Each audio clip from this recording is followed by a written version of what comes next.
ایک حسین و جمیل نرس سے ڈاکٹر کو پیار ہو گیا۔ یہ آج سے تقریباً 25 سال پہلے کا واقعہ ہے۔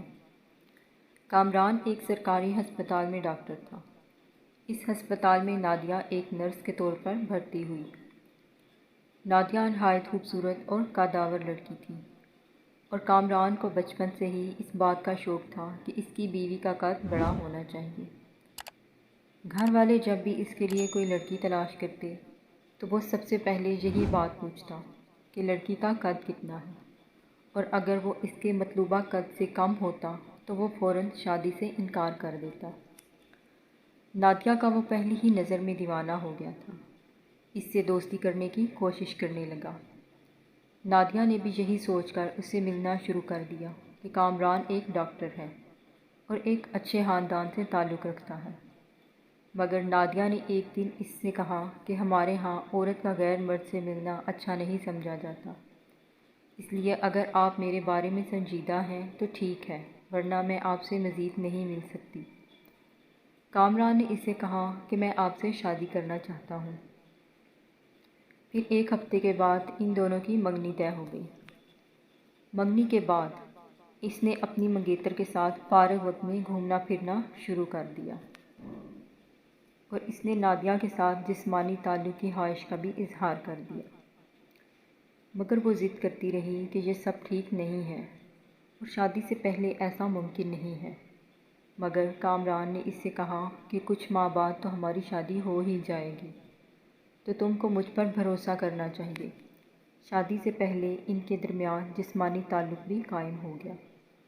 یہ سلسلہ کئی دنوں تک جاری رہا، حتیٰ کہ ہسپتال کو ایک لیڈی ڈاکٹر نے جوائن کر لیا جس کا نام ڈاکٹر سارہ تھا۔ سارہ بھی حسین و جمیل لڑکی تھی۔ کامران ڈاکٹر سارہ میں بھی دلچسپی لینے لگا، مگر وہ ہمیشہ کامران سے دور رہتی تھی کیونکہ اسے معلوم تھا کہ اس کی ایک نرس کے ساتھ منگنی طے ہو گئی ہے اور کچھ عرصہ کے بعد ان کی شادی بھی ہے۔ گھر والے کامران پر زور دے رہے تھے کہ منگنی کیے 1 سال ہو گیا ہے، ہماری خواہش ہے کہ اب تیری شادی ہو جائے۔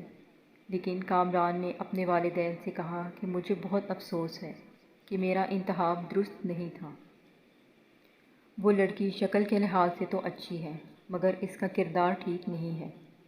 جب اس کے والدین کو اس بات کا علم ہوا تو انہوں نے رشتے سے انکار کر دیا۔ جب نادیہ کو اس بات کا پتہ چلا تو وہ بھاگتی ہوئی کامران کے پاس آئی اور اس نے رشتہ ختم کرنے کی وجہ پوچھی۔